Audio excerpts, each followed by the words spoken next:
Hi everyone, welcome back to my channel. So friends, ಈ video ಬಂದು ಪಾದಯಾತ್ರೆಯ 2ನೇ ದಿನದ ವಿಡಿಯೋ. ಸೊ ತುಂಬ ದಿನ ಆದಮೇಲೆ 2ನೇ ದಿನದ ವಿಡಿಯೋನ ಅಪ್ಲೋಡ್ ಮಾಡ್ತಾಯಿದ್ದೀನಿ. ಆ್ಯಕ್ಚುಲಿ ತುಂಬ ದಿನ ಆಗಿದೆ, ಅನಿವಾರ್ಯ ಕಾರಣಗಳಿಂದ ನಾನು ವಿಡಿಯೋ ಅಪ್ಲೋಡ್ ಮಾಡೋದಕ್ಕಾಗಲೇ ಇಲ್ಲ.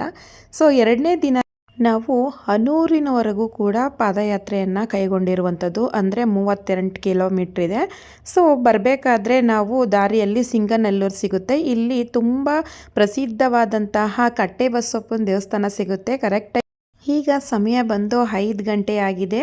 ಸೊ ನಾವು ಲಾಸ್ಟ್ ಇಯರ್ ಬಂದಾಗ ಈ ದೇವಸ್ಥಾನಕ್ಕೆಲ್ಲ ಬಂದಿರಲಿಲ್ಲ. ಈ ಸರಿ ಅಮ್ಮ ನಾವೆಲ್ಲ ಬಂದಿದ್ವಲ್ಲ, ಸುಮಾರು ಜನ ನಮ್ಮೂರವ್ರ ಫ್ರೆಂಡ್ಸ್ ಎಲ್ಲ ಸಿಕ್ಕಿದ್ರು. ಅಂದರೆ ಅಮ್ಮಂದಿರ್ಗಾದರೆ ಊರಲ್ಲಿ ಇರೋರೆಲ್ಲ ಗೊತ್ತಿರ್ತಾರಲ್ವ, ಅವ್ರ ಜೊತೆ ಬಂದ್ವಿ. ಸೊ ಇಲ್ಲಿಗೆ ಬಂದು ಬ್ರಷ್ ಮಾಡಿಕೊಂಡು ನಾವು ಫ್ರೆಶ್ ಅಪ್ ಆಗಿ ದೇವ್ರ ದರ್ಶನ ಕೂಡ ನಾವು ಮಾಡ್ಕೊಂಡ್ವಿ. ಸೊ ನೀವು ಇಲ್ಲಿ ನೋಡ್ತಾ ಇರ್ಬೋದು, ಕಟ್ಟೆ ಬಸವೇಶ್ವರ ಸ್ವಾಮಿ. ಇದೇ ಫಸ್ಟ್ ಟೈಮ್ ಬಂದಿರುವಂಥದ್ದು. ತುಂಬ ಪ್ರಸಿದ್ಧವಾದ ದೇವಸ್ಥಾನ. ಅಂದರೆ ಮಹದೇಶ್ವರ ಇಲ್ಲಿಗೆ ಬಂದು, ಅಂದರೆ ಬಸವಪ್ಪನಿಗೆ ತುಂಬ ಕೋಪ ಇದ್ದಾಗ ಇವನ ಕೋಪವನ್ನು ಅಡಗಿಸಿದಂತಹ ಸ್ಥಳ ಅಂತ ಇಲ್ಲಿ ಅವರು ಹೇಳ್ತಿದ್ರು. ಸೊ ತುಂಬಾ ಚೆನ್ನಾಗಿದೆ. ಇಲ್ಲಿ ಹಬ್ಬ ಎಲ್ಲ ನಡೆಯುತ್ತೆ ಅಂತ ಅಂದ್ಕೊಳ್ತೀನಿ ನಾನು. ಸೊ ನಾವು ದೇವ್ರ ದರ್ಶನ ಮಾಡಬೇಕು ಅಂದರೆ ಒಂದಷ್ಟು ಮೆಟ್ಲನ್ನು ಹತ್ತೋಗಿ, ಅದು ಒಂದು ಸಣ್ಣ ಗುಡಿ, ಸುತ್ತ ದೊಡ್ಡ ಕಾಂಪೌಂಡ್ ಹಾಕಿದ್ದಾರೆ. ನೀವಿಲ್ಲಿ ನೋಡ್ತಾ ಇರ್ಬೋದು, ನೋಡಿ ಎಷ್ಟು ವಿಶಾಲಾಗಿದೆ. ದೇವಸ್ಥಾನ ಬಾಗಿಲು ಹಾಕಿದ್ದಾರೆ. ಮೇಲ್ಗಡೆ ನನ್ನ ವಿಗ್ರಹನೂ ಕೂಡ ನಾನು ನಿಮಗೆ ತೋರಿಸ್ತೀನಿ, ಬಸವೇಶ್ವರನ ವಿಗ್ರಹ ಯಾವ ರೀತಿ ಇದೆ ಅಂತೇಳಿ. ಲಾಕ್ ಆಗಿದೆ. ಸೊ ಎಲ್ಲರೂ ಇಲ್ಲಿಗೆ ಬಂದವರೆಲ್ಲ ಕರ್ಪೂರ ಹಚ್ಚಿ ಧೂಪನ ಹಚ್ಚಿ ನಮಸ್ಕಾರ ಮಾಡಿಕೊಂಡು ಹೋಗ್ತಾ ಇದ್ದಾರೆ. ಸೊ ನಾವು ಕೂಡ ನಮಸ್ಕಾರ ಮಾಡಿಕೊಂಡು ಇಲ್ಲಿ ಬ್ರಷ್ ಮಾಡಿಕೊಂಡು ಈಗ ನೆಕ್ಸ್ಟು ನಾವು ಬಂದಿದ್ದೆ ಇನ್ನೇನೊಂದು 15 ಕಿಲೋಮೀಟ್ರ್ ಇದೆ ಅನ್ನೋ ಹಾಗೆ ಒಂದು ಊರು ಸಿಗುತ್ತೆ. ಈ ಊರು ಯಾವುದು ಅಂತ ನನಗೆ ಗೊತ್ತಿಲ್ಲ. ಇಲ್ಲಿ ಟಿಫನ್ ವ್ಯವಸ್ಥೆ ಆಗಿತ್ತು.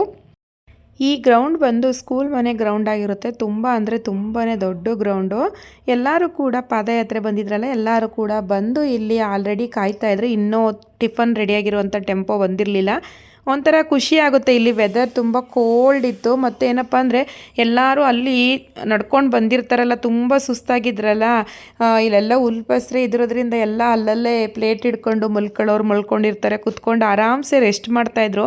ನಮಗೆಲ್ಲ ಏನು ಅನಿಸುತ್ತೆ ಅಂತಂದರೆ, ತುಂಬ ಕಾಲು ನೋಯ್ತಾ ಇರುತ್ತೆ, ಪಾದಯಾತ್ರೆ ಬರ್ತಾ ಇರ್ತೀವಲ್ವ, ಎಲ್ಲಾದರೂ ಪ್ಲೇಸ್ ಸಿಕ್ಕಿದ್ರೆ ಸಾಕಪ್ಪ, ಎಲ್ಲರೂ ಇದ್ದರೆ ಒಂಥರ ಧೈರ್ಯ ಅಲ್ವಾ, ಒಂದು ಸ್ವಲ್ಪ ಹೊತ್ತು ಕೂತ್ಕೊಳ್ಳೋಣ, ಆರಾಮ್ ಅನಿಸುತ್ತೆ ಅಂತ ಅನ್ಕೋತಾ ಇರ್ತೀವಲ್ವ.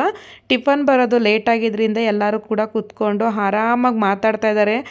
ಬೇಗ ಹೋಗಿ ತಲುಪಿದ್ರೆ ಹನೂರನ್ನ, ಅಲ್ಲೋಗಿ ಮಲ್ಕೊಂಡು ರೆಸ್ಟ್ ಮಾಡ್ಬೋದಲ್ಲ ಅನ್ನೋ ಒಂದಷ್ಟು ಜನ ಮೆಂಟಾಲಿಟಿ ಆ ರೀತಿ ಇರುತ್ತೆ. ಸೊ ನಾವು ಕೂಡ ಎಲ್ಲ ಕೂತಿದ್ದೀವಿ ನೋಡಿ ಇಲ್ಲಿ. ನಮ್ಮ ಮಕ್ಳಿಗಂತೂ ಯದುವೀರು ಟೆಂಪೋದಲ್ಲಿ ಬಂದ, ಅವನು ಅಲ್ಲಿಂದನೇ ನಡ್ಕೊಂಡು ಬರ್ತೀನಿ ಅಂತ ಸಾಕಷ್ಟು ಹಠ ಮಾಡ್ದ. ಆದರೆ ನಮಗೆ ನಡೆಯೋದಕ್ಕಾಗಲ್ಲ, ಇವನ ಕೈಲಿ ಆಗುತ್ತಾ ಅಂತೇಳಿ ನಾನು ನಡೆಸ್ಕೊಂಡು ಕರ್ಕೊಂಡು ಬಂದಿಲ್ಲ.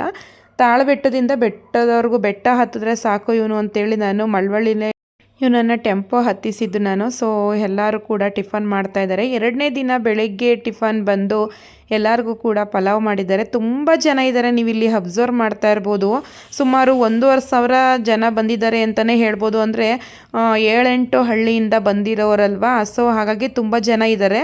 ಕೆಲವೊಂದಷ್ಟು ಜನ ಇಲ್ಲಿ ಟಿಫನ್ಗೋಸ್ಕರ ಉಳ್ಕೊಂಡಿಲ್ಲ, ಹನೂರ್ಗೆ ಹೋಗಿ ಅಲ್ಲೇ ಹೋಟೆಲಲ್ಲೇ ತಿಂದ್ರಾಯ್ತು ಅಂತೇಳಿ ಹೊರಟೋಗಿದ್ದಾರೆ.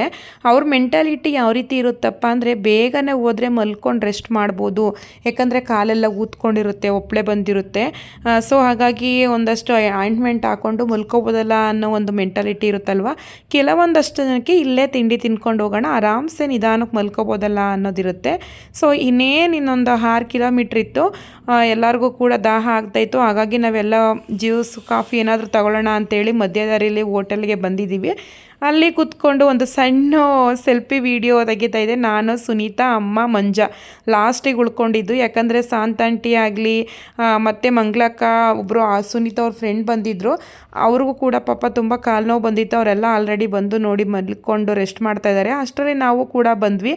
ನಮಗೇನಪ್ಪ ಅಂದರೆ, ಬರೋ ಅಷ್ಟರಲ್ಲಿ ಇವರು ತಾಟೆಲ್ಲ ಹಾಸಿದ್ರು. ನಾವು ಬಂದ ತಕ್ಷಣ ಎಲ್ಲಾದರೂ ಮಲ್ಕೊಬಿಟ್ರೆ ಸಾಕಪ್ಪ ಅಂತೇಳಿ ತಲೆಗೆ ನಾವು ತಂದಿರುವಂಥ ಬ್ಯಾಗ್ನ ಹಾಕ್ಕೊಂಡು ಎಲ್ಲರೂ ಕೂಡ ಮಲ್ಕೊಬಿಟ್ಟಿದ್ದೀವಿ. ನಮ್ಮಲ್ಲಿ ಏನಪ್ಪ ಅಂದರೆ, ಒಂದೊಂದು ಊರವ್ರು ಒಂದೊಂದು ಕಡೆ ಇರ್ತಾರೆ.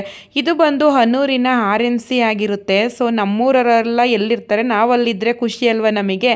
ಸೊ ಹಾಗಾಗಿ ನಮ್ಮೂರವ್ರು ಎಲ್ಲಿದ್ದಾರೆ ಅಲ್ಲೇ ನಾವು ಕೂಡ ಇಲ್ಲಿ ಜಾಗ ಮಾಡಿಕೊಂಡು ಮಲಗಿರುವಂಥದ್ದು. ನಾವಂತೂ ಬಂದು ಒಂದು 2-3 ಅವರ್ ಎದ್ದೇಳಲೇ ಇಲ್ಲ, ತುಂಬ ಕಾಲು ನೋಯ್ತಾಯಿತ್ತು. ಬಂದ ತಕ್ಷಣವೇ ಕಾಲಿಗೆಲ್ಲ ಸ್ಪ್ರೇ ಹೊಡ್ಕೊಂಡು ಮತ್ತು ಪಾದದಲ್ಲಿ ಎಲ್ಲ ಹೊಪ್ಪಳೆ ಬಂದ್ಬಿಟ್ಟಿತ್ತು. ಸೊ ಅಲ್ಲಿಗೂ ಕೂಡ ಆಯಿಂಟ್ಮೆಂಟ್ ಎಲ್ಲ ಹಚ್ಕೊಂಡು ಆರಾಮ್ಸೆ ಮಲ್ಕೊಬಿಟ್ವಿ, ಆಗಲಿಲ್ಲ ನಮ್ಮ ಕೈಲಿ. ಮತ್ತು ಇನ್ನೊಂದು ಏನಪ್ಪ ಅಂದರೆ ಹಳ್ಳಿಗಳಲ್ಲಾದರೆ ತುಂಬ ತುಂಬ ಕೆಲಸ ಮಾಡ್ತಾಯಿರ್ತಾರೆ, ಬರಿಗಾಲಲ್ಲಿ ಹೋಗೋದು ಅಂಥವರಿಗೆ ಹೊಪ್ಪಳೆ ಎಲ್ಲ ಆಗೋದಿಲ್ಲ. ಸೊ ನಾವು ಮನೆಯಲ್ಲೇ ಒಂದಷ್ಟು ಕೆಲಸ ಮಾಡೋದು, ಮಲ್ಕೊಂಡು ರೆಸ್ಟ್ ಮಾಡೋದು, ಆ ರೀತಿ ಸೋಮಾರಿತನ ಇರೋದ್ರಿಂದ ನಮ್ಮಂಥವ್ರಿಗೆ ಬೇಗ ಕಾಲಿನ ಹೊಪ್ಪಳೆ ಆಗಿಬಿಡುತ್ತೆ. ಸೊ ಸಮಯ ಬಂದು ಇವಾಗ ಮಧ್ಯಾಹ್ನ ಆಗಿದೆ. ಎಲ್ಲರೂ ಕೂಡ ಎಷ್ಟೊತ್ತು ಅಂತ ಮಲ್ಕೋತಾರೆ.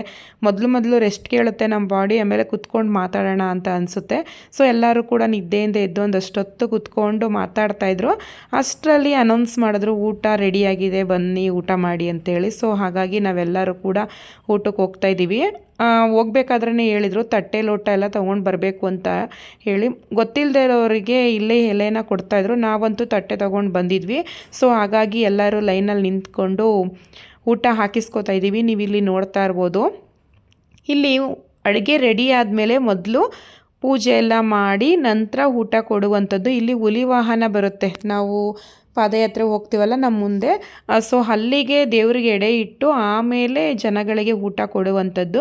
ಮಧ್ಯಾಹ್ನ ಊಟ ಬಂದು ಅನ್ನ, ಸಾಂಬಾರು, ಪಾಯಸ ಮತ್ತು ಕಜ್ಜಾಯ, ಹಪ್ಪಳ ಎಲ್ಲನೂ ಕೂಡ ಕೊಡ್ತಾರೆ. ಅಂದರೆ ಈಗ ನಾವು ಒಂದಷ್ಟು ಜನ ಹೋಗ್ತಾ ಇರ್ತೀವಲ್ವ, ನಾವು ಅಂದ್ಕೊಂಡಿರ್ತೀವಿ ಏನಾದರೂ ಒಂದು ಹರಕೆ ಮಾಡ್ಕೊಂಡಿರ್ತೀವಿ. ಈ ವರ್ಷ ಏನಾದರೂ ಆ ಹರಕೆ ಈಡೇರಿದ್ರೆ ಮುಂದಿನ ವರ್ಷ ಎಲ್ಲರಿಗೂ ಕೂಡ ಕಜ್ಜಾಯನ ಮಾಡಿಸ್ಕೊಂಡು ಬರ್ತೀವಿ. ಏನೋ ಒಂದೊಂದು ನಮ್ಮ ಇಚ್ಛಾನುಸಾರ ಏನೋ ಒಂದೊಂದು ಹರಕೆ ಮಾಡ್ಕೊಂಡಿರ್ತೀವಲ್ವ, ಅದೇ ರೀತಿ ಇಲ್ಲಿ ಬಂದಿರ್ತಾರಲ್ಲ ಆ ಜನಗಳಲ್ಲಿ ಒಬ್ಬೊಬ್ಬರು ಕಜ್ಜಾಯ ಎಲ್ಲ ಮಾಡಿಸ್ಕೊಂಡು ಬಂದಿರ್ತಾರೆ. ಸೊ ಎಲ್ಲರೂ ಕೂಡ ಒಂದು ಕಡೆ ಕುತ್ಕೊಂಡು ಊಟ ಮಾಡ್ತಾಯಿದ್ದೀವಿ.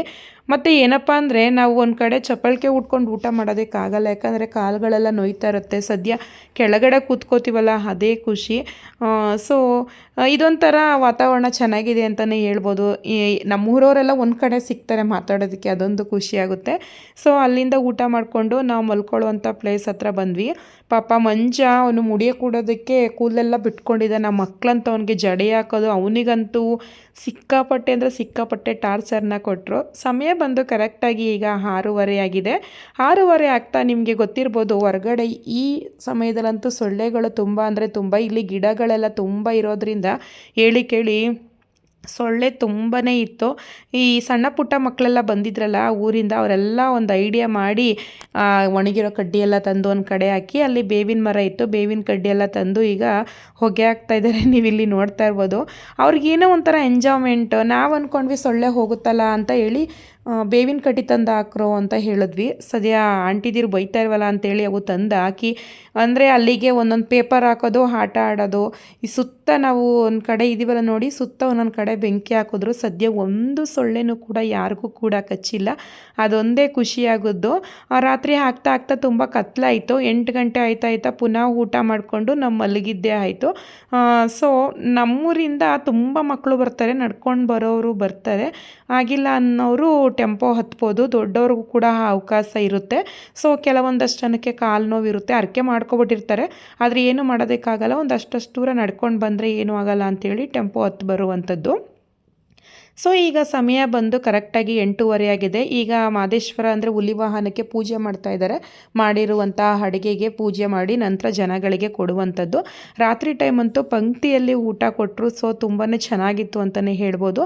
ಸೊ ಫ್ರೆಂಡ್ಸ್, 2ನೇ ದಿನದ ಮಾದಪ್ಪ ಬೆಟ್ಟದ ಪಾದಯಾತ್ರೆ ಇದಾಗಿತ್ತು ಅಂತಲೇ ಹೇಳ್ಬೋದು. ಸೊ 3ನೇ ದಿನ ಎಲ್ಲಿವರೆಗೆ ನಾವು ಪಾದಯಾತ್ರೆ ಕೈಗೊಂಡ್ವಿ ಅನ್ನೋದನ್ನು ಒಂದು ಸಣ್ಣ ವಿಡಿಯೋ ಮೂಲಕ ತಿಳಿಸ್ತೀನಿ. ಸೊ ಈ ವಿಡಿಯೋ ಅಂತೂ ಕಂಟಿನ್ಯೂಸ್ ಆಗಿರುತ್ತೆ. ದಯವಿಟ್ಟು ಆ ವಿಡಿಯೋನು ಕೂಡ ಫ್ರೀ ಮಾಡಿಕೊಂಡು ವಾಚ್ ಮಾಡಿ ಅಂತ ಕೇಳ್ಕೊತೀನಿ.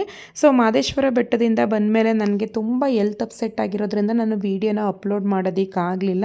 ಸೊ ಅದಕ್ಕೆ ನಾನು ಸಾರಿ ಕೇಳ್ತೀನಿ. ನೀವಿಲ್ಲಿ ನೋಡ್ತಾ ಇರ್ಬೋದು, ಒಂದು ಕಡೆ ಅಡುಗೆ ಎಲ್ಲ ಇಟ್ಕೊಂಡು ಜನಗಳಿಗೆ ಕೊಡೋದಕ್ಕೆಲ್ಲ ರೆಡಿ ಮಾಡಿ ಇಟ್ಕೊಂಡಿದ್ದಾರೆ. ಎಲ್ಲರನ್ನೂ ಕೂಡ ಅಂದರೆ ಇಲ್ಲೆಲ್ಲ ಲೈಟ್ಸ್ ಎಲ್ಲ ಹಾಕ್ಬಿಟ್ಟು ಜನಗಳನ್ನ ಪಂಕ್ತಿಯಲ್ಲಿ ಕೂರಿಸಿ ಕೊಡಿಸಿದ್ರು. ಯಾಕಂದರೆ ಕತ್ಲೆ, ಅವ್ರು ತಟ್ಟೆ ಹಿಡ್ಕೊಂಡು ಪುನಃ ಊಟ ಬೇಕು ಅಂದರೆ ಕತ್ಲಲ್ಲೇ ಬರ್ತಾರೆ ಅಂತೇಳಿ ಐಡಿಯಾ ಮಾಡಿ ಪಾಪ ಎಲ್ಲರನ್ನೂ ಕೂಡ ಈ ರೀತಿ ಕೂರಿಸಿದ್ದಾರೆ. ನೋಡಿ, ಒಂದಷ್ಟು ಜನ ಮಾತಾಡಿಕೊಂಡು ಎಲ್ಲರಿಗೂ ಕೂಡ ಬಡಿಸ್ಕೊಂಡು ಬಂದರು. ಈ ರೀತಿ ವ್ಯವಸ್ಥೆ ಆದರೆ ಬೇಗನೆ ಈ ಊಟದ ವ್ಯವಸ್ಥೆ ಎಲ್ಲ ಮುಗಿಯುತ್ತೆ ಅಂತಲೇ ಹೇಳ್ಬೋದು. ಸೊ ಫ್ರೆಂಡ್ಸ್, ನಿಮಗೆ ಈ ವಿಡಿಯೋ ಇಷ್ಟ ಆಗಿದೆ ಅಂತ ತಿಳ್ಕೊತೀನಿ. ಇಷ್ಟ ಆಗಿದರೆ ದಯವಿಟ್ಟು ಹೇಗಿತ್ತು ಅಂತ ಕಾಮೆಂಟ್ ಮಾಡಿ, ಹಾಗೆ ಲೈಕ್ ಮಾಡಿ ಅಂತ ಕೇಳ್ಕೊತೀನಿ. ಓಕೆ ಫ್ರೆಂಡ್ಸ್, ಬಾಯ್.